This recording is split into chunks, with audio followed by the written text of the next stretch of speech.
Para hoy vamos a ver la reproducción en organismos unicelulares y en animales. Se concibe la reproducción como un proceso biológico en el cual una especie genera nuevos individuos heredando sus características genéticas. Se distinguen dos tipos de reproducción, la asexual y la sexual. Veamos sus diferencias. En la asexual se requiere un individuo, en la sexual se requieren dos individuos, cada uno aporta su respectivo gameto. En la reproducción asexual generalmente su progenie es numerosa, en la reproducción sexual su progenie es menos numerosa. En la reproducción asexual los descendientes son idénticos al progenitor. En la reproducción sexual los descendientes son semejantes al progenitor. En la reproducción asexual tienen poca variabilidad genética, mientras que en la sexual tienen alta variabilidad genética. En la asexual sus células pasan de 2N a 2N, o de diploide a diploide, o de somática a somática. En la reproducción sexual sus células pasan de 2N a N, de diploide a haploide y de somática a células reproductoras, también conocidas como gametos. En la reproducción asexual hay una división del núcleo denominada mitosis, mientras que en la reproducción sexual hay dos divisiones nucleares seguidas denominadas meiosis I y meiosis II. La función de la reproducción asexual es que permite la reproducción unicelular y en los pluricelulares permite el crecimiento y la reparación de tejidos y órganos. En la reproducción sexual su función es generar gametos, haploides, que al unirse por medio de la fecundación se restablece el número de cromosomas de la especie. Como ejemplos de la reproducción asexual en unicelulares tenemos la bipartición, la gemación y la esporulación. Como ejemplos de reproducción asexual en animales tenemos la gemación, la regeneración, la fragmentación y la partenogénesis. En animales, la reproducción sexual tiene que ver con la formación de gametos, con los tipos de fecundación, con los tipos de desarrollo embrionario, con los tipos de desarrollo embrionario y con el hermafroditismo. Para entender un poco lo que es la reproducción, vamos a recordar cuál es el ciclo celular en la reproducción asexual. Entonces, hay una célula madre 2N diploide somática, con dos cromosomas como ejemplo. La primera parte del ciclo celular es la interfase donde se duplican el material genético de los cromosomas. Ahí se duplicaron de 2, pasaron a 4. Luego hay una división del núcleo. Esa división del núcleo se conoce como mitosis y tiene las fases profase, metafase, anafase y telofase. Algunos autores la denominan cariocinesis. Entonces se divide el núcleo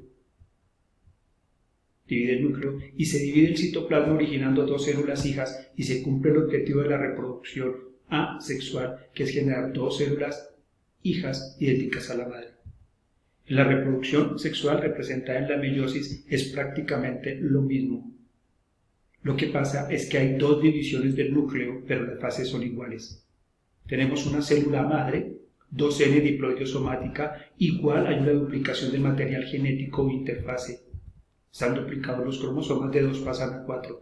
Igual hay una primera división del núcleo, pero hay que destacar que hay un intercambio genético. Como hay una primera división del núcleo, entonces le vamos a decir que tiene las fases de la mitosis en profase 1, metafase 1, anafase 1 y telofase 1. División del núcleo.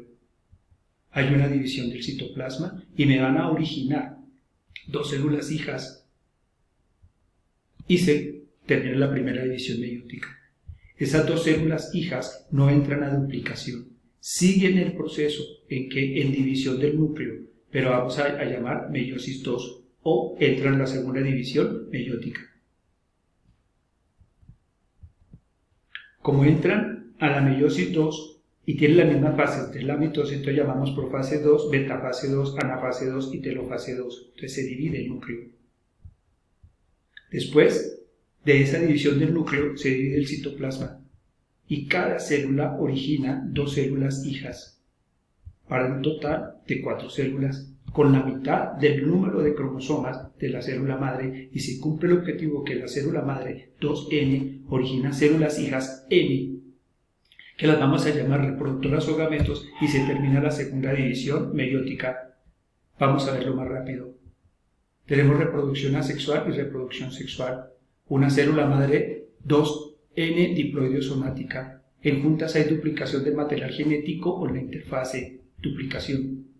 En la reproducción asexual hay división del núcleo que la llamamos mitosis. En la reproducción sexual hay división del núcleo que la llamamos primera división meiótica. En la reproducción asexual, el producto final son dos células hijas, 2N diploides o somáticas, idénticas a la madre. Mientras que en la reproducción sexual entramos a una segunda división meiótica donde me genera células hijas con la mitad de cromosomas de la madre. Si esta célula madre fuera a producir gametos masculinos, serían 4 espermatozoides. Pero si esta célula madre fuera a producir gametos femeninos, sería un óvulo. Dentro de la reproducción asexual de los organismos unicelulares tenemos la bipartición o fisión binaria, que es propia de las arqueobacterias, bacterias, levaduras, algas unicelulares y protozoos. Tenemos una bacteria que en la célula madre tiene un cromosoma circular. Este se duplica y a la vez se divide. Hay una citocinesis originando dos células hijas idénticas a la madre. Miremos. La gemación es otro tipo de reproducción asexual en organismos unicelulares, membrana celular de la madre. Célula madre, se forma la yema, hay duplicación y hay división del núcleo. Un núcleo se dirige hasta donde está la citocinesis y se forman dos células hijas asimétricas, pero con la misma información genética. Es propio de las levaduras. La esporulación radica en que se van a formar esporas. Tenemos una célula madre, hay una duplicación del material genético. Después de esa duplicación hay una división. Cada núcleo dividido vuelve y se duplica, vuelve y se divide, vuelve y se duplica y vuelve y se divide. O sea que hay duplicaciones y divisiones sucesivas del núcleo hasta que la célula madre rompe su membrana celular, sacando las esporas sus células hijas. Por eso se llama esporulación. Es propio de los protozoarios como los esporozoos. También se ven organismos pluricelulares como los líquenes, musgos y lechos. La reproducción asexual en animales. Tenemos la gemación, el caso de las hidras y esponjas. Tenemos una hidra que va a formar una yema o brote. Esta yema o brote se forma por mitosis. La yema o brote cae en un sustrato y de ahí se forman individuos idénticos al original. En la regeneración sucede cuando se renueva un órgano o un tejido para suplantarlo. Se ven en lagartijas, salamandras, estrellas de mar y cangrejos. Ejemplo, gecko, que ha perdido sus dedos. Este gecko se regenera por mitosis. Miremos.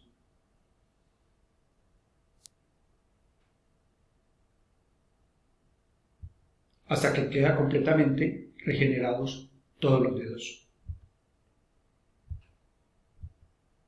En la reproducción asexual en animal también tenemos la fragmentación.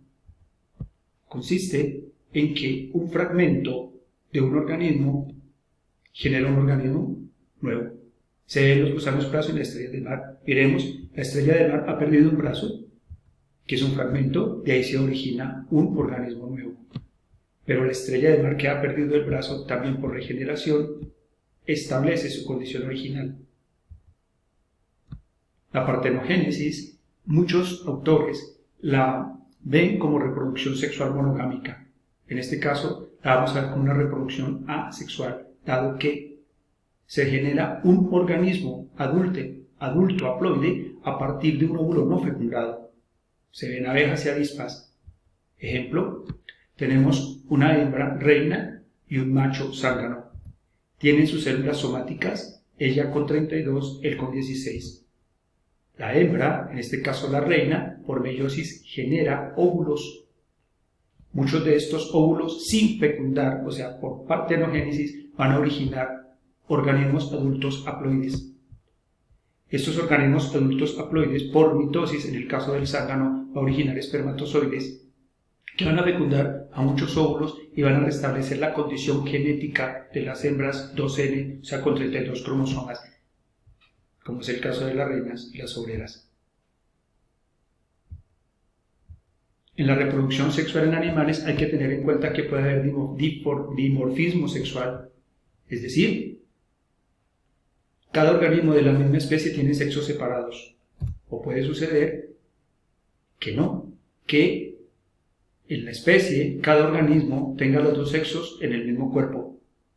En juntos casos ocurre una meiosis, es decir, que de 2N pasan a N formando gametos, o espermatozoides o óvulos. Cuando un espermatozoide se funde o se fusiona con un óvulo lo llamamos fecundación. Miremos. Notemos que solamente un espermatozoide fecunda un óvulo.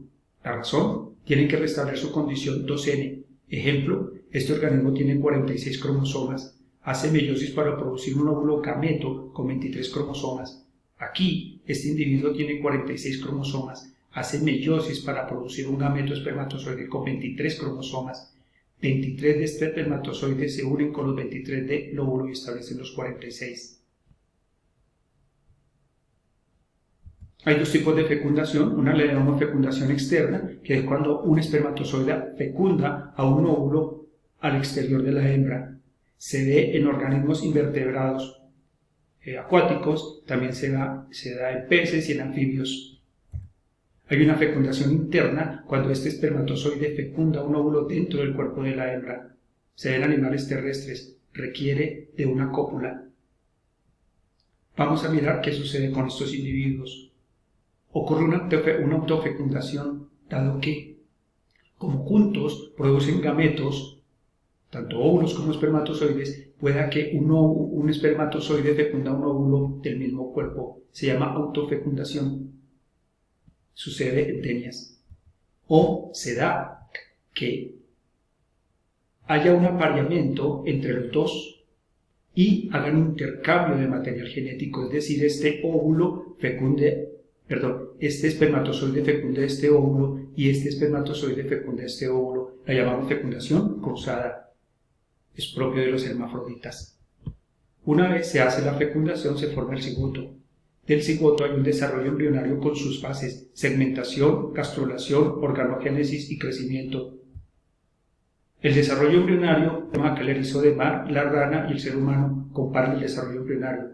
Inicialmente hay una segmentación. Para llegar a la gastrulación, tiene que pasar por una márula y una blástula.